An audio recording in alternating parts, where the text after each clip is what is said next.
बिहार में मतदाता सूची पुनरीक्षण मांगने को लेकर सुप्रीम कोर्ट में चल रही सुनवाई पर कांग्रेस नेता सुप्रिया श्री ने एक बड़ा बयान दिया है। उन्होंने कहा, सुप्रीम कोर्ट ने इस मामले में 3 अहम बातें कही। सबसे पहली बात उन्होंने यह कही कि आधार कार्ड, वोटर आईडी और राशन कार्ड जैसे दस्तावेजों का उपयोग होना चाहिए। इसे सकारात्मक रूप से देखा जाना चाहिए और इसका स्वागत किया जाना चाहिए। जब असली सवाल यह है कि क्या चुनाव आयोग इसे लागू करेगा या नहीं। उन्होंने आगे कहा, यह बहुत बड़ा विरोधाभास है कि वही आधार कार्ड जिससे आपका जाति प्रमाण पत्र बनता है, जो 11 दस्तावेजों की सूची में शामिल है, उसी आधार को वोटर आईडी से जोड़ने में संकोच किया जा रहा है।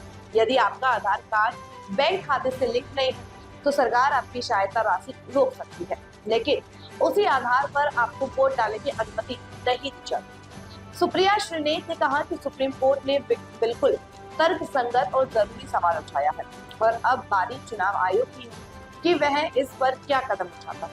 उन्होंने कहा कि लोकतंत्र की बुनियाद भी पारदर्शी और सत्यापित मतदाता सूची है और इसमें तकनीक और दस्तावेजों का उपयोग अनिवार्य रूप से होना चाहिए। इस मुद्दे ने बिहार की राजनीति में एक बार फिर से मतदान सूची की पारदर्शिता और चुनावी सुधारों पर बहस तेज कर दिया है। इनकी खोटी नीयत समझ में आती है।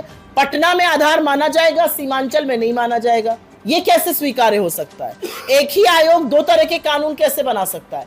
मुझे लगता है चुनाव आयोग की जो साख है और चुनाव आयोग की जो क्रेडिबिलिटी है वो तो जीरो है। लेकिन चुनाव आयोग फिर से तैयारी करता हुआ दिख रहा था, जैसे कि उन्होंने महाराष्ट्र में एक चुनाव चोरी किया, मैंडेट चोरी किया, वो यहाँ पर। लेकिन ऐसा हम नहीं होने देंगे। जिस तरह की जनता का उत्साह था जिस दिन राहुल जी यहाँ पर थे, मुझे लगता है जनता ने मन बना लिया कि वोट की चोरी, वोट पर नाकेबंदी किसी भी तरह से कबूल नहीं है।